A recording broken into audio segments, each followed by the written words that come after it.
दोस्तों हम सभी को पता है, जब शरीर की कोई भी हड्डी टूट जाए तो डायरेक्ट डॉक्टर के पास जाना है और वहां पर डॉक्टर हमें प्लास्टर चढ़ा देगा, जिसके बाद कुछ समय तक प्लास्टर टूटी हुई हड्डी की जगह पर लगा रहेगा और हड्डी जुड़ जाएंगी। लेकिन क्या कभी आपने सोचने की कोशिश की है कि आखिर प्लास्टर लगने से हड्डी क्यों जुड़ जाती है? इसके पीछे क्या साइंस है? क्या प्लास्टर के अंदर कोई दवा होती है या फिर कोई और कारण होता है जिसकी वजह से टूटी हुई हड्डी प्लास्टर के लगते जुड़ जाती है? इन सभी चीजों के बारे में आज इस वीडियो में हम आपको बताएंगे, बस वीडियो के अंत तक बने रहिएगा। दोस्तों उससे पहले अगर आपने हमारे चैनल को सब्सक्राइब नहीं किया तो सब्सक्राइब कर दे, ताकि जब भी कोई हम नई वीडियो अपलोड करे तो उसकी नोटिफिकेशन आपको मिल जाए। दोस्तों जब हमारी हड्डी टूटती है यानी हमारे शरीर का कोई भी हिस्सा फ्रैक्चर होता है तो ये दो तरीके का होता है, एक ओपन और एक क्लोज।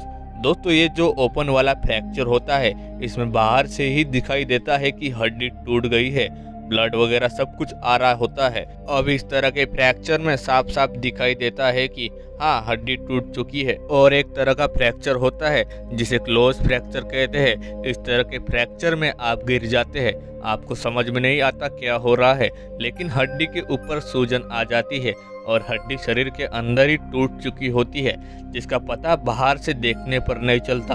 अब दोस्तों दोनों ही परिस्थितियों में एक्सरे करवाया जाता है ये जानने के लिए कि आखिर हड्डी किस जगह पर टूटी है। अब दोनों ही सिचुएशन में आपको सूजन आएंगी, बस फर्क सिर्फ इतना होगा कि जिस जगह पर ओपन फ्रैक्चर हुआ है वहाँ पर ब्लड ज्यादा बहेगा। और इस तरह के ओपन फ्रैक्चर में सर्जरी होना पूरी तरह से तय है, क्योंकि जो ओपन फ्रैक्चर होते हैं उसके अंदर रॉड वगैरह डालकर हड्डी को जोड़ने की कोशिश की जाती है। और ये जो रॉड वगैरह डालना होता है ये इस बात पर डिपेंड करता है कि हड्डी कितने जगहों से टूटी हुई है।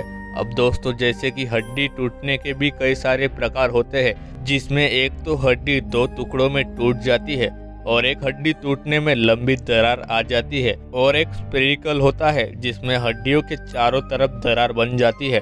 एक कम्युनेटेड होता है जिसमें हड्डी बहुत छोटे छोटे टुकड़ों में टूट जाती है, और ये काफी रिस्की होता है क्योंकि जब हड्डियां छोटे छोटे टुकड़ों में टूट जाती है तो उन्हें जोड़ने में काफी मेहनत लगती है। और एक होता है हड्डी का डिसलोकेट होना, यानी हड्डी टूटकर अपने जगह से खिसक जाती है। अब दोस्तों हड्डी चाहे किसी भी तरीके से क्यों ना टूटी हो, इसे सही तरीके से बैठाना होता है, फिर चाहे वो ओपन फ्रैक्चर हो या क्लोज फ्रैक्चर। क्योंकि जब कभी भी आप टूटी हुई हड्डी को लेकर डॉक्टर के पास जाते हैं तो डॉक्टर सबसे पहले टूटी हुई हड्डी का एग्जैक्ट लोकेशन पता करने के लिए एक्सरे करता है, और फिर उसके बाद टूटी हुई जगह पर दबाकर देखता है कि कंडीशन क्या है, जहां डॉक्टर हड्डी को अपनी जगह पर वापस लगाने की कोशिश करता है। और जब डॉक्टर हड्डी को अपनी जगह पर सेट कर देता है तभी प्लास्टर चढ़ाया जाता है। अब यहाँ पर सबसे बड़ा सवाल ये आता है कि प्लास्टर हड्डी को कैसे जोड़ता है। तो दोस्तों प्लास्टर में कोई जादू नहीं होता, बल्कि प्लास्टर को टूटी हुई जगह पर इसलिए लपेटा जाता है ताकि एक्सरे करने के बाद जब डॉक्टर ने हड्डी को सही जगह पर सेट किया होता है तो हड्डी उसी जगह पर बनी रहे। इसीलिए प्लास्टर चढ़ाया जाता है ताकि आपके पैर या हाथ जहाँ कहीं भी हड्डी टूटी है उसके हिलने डुलने पर भी हड्डी अपने जगह से ना हिले। ठीक वैसा ही जैसे कोई चीज टूट जाती है तो हम सबसे पहले टुकड़ों को आपस में जोड़ते हैं और फिर उस पर ग्लू वगैरह लगाकर परमानेंट ठीक कर देते हैं। ठीक वैसा ही हड्डियों के साथ भी होता है, क्योंकि जब हड्डी हिलेंगी नहीं और रेस्टिंग पोजीशन में रहेंगी तो वो टूटी भी होंगी तब भी जुड़ने लगेंगी।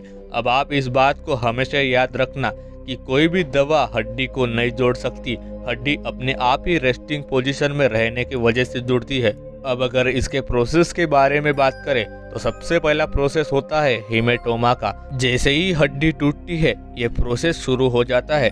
इस प्रोसेस में सूजन आनी शुरू हो जाती है।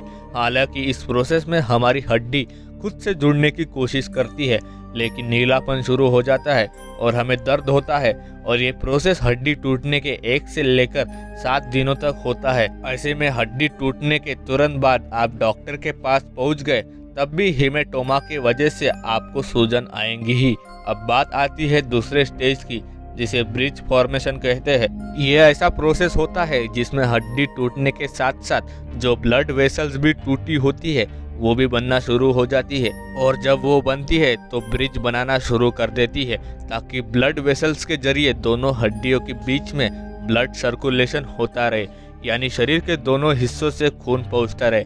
ये काम होता है 2 से 3 दिन का, यानी कि 7 दिन तक तो सूजन रहेंगी और फिर उसके 2 से 3 दिन बाद तक के ब्रिज बनना शुरू हो जाएगा। और जब हड्डी को फ्रैक्चर हुए लगभग 10 से 12 दिन हो चुके होते हैं तो इस स्टेज पर आने के बाद कैलस फॉर्मेशन होता है। इस प्रोसेस में हड्डी एक दूसरे के ऊपर आना शुरू हो जाती है। टूटी हुई हड्डी एक दूसरे की तरफ बढ़ने लगती है ताकि वो एक दूसरे को पकड़ सके, और ये प्रोसेस लगभग हो चुका होता है। तब जाकर डॉक्टर प्लास्टर कटवाता है और एक्सरे निकाल कर देखता है कि हड्डियां आपस में जुड़ी कि नहीं, और जब डॉक्टर ये देख लेता है कि कैलस बन रहा है, हड्डियां जुड़ रही है, तो डॉक्टर वापस से प्लास्टर चढ़ाता है।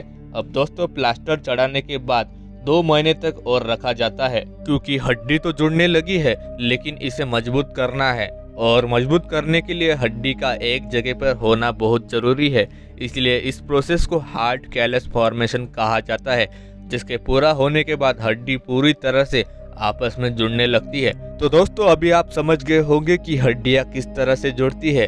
हड्डी के जुड़ने में प्लास्टर किस तरह से अपना रोल अदा करता है। बाकी दोस्तों, इसी तरह की वीडियोस को देखने के लिए हमारे चैनल फैक्ट टीवी न्यूज़ को सब्सक्राइब कर दे और बेल आइकन भी दबा दे ताकि आपकी कोई भी वीडियो मिस ना हो।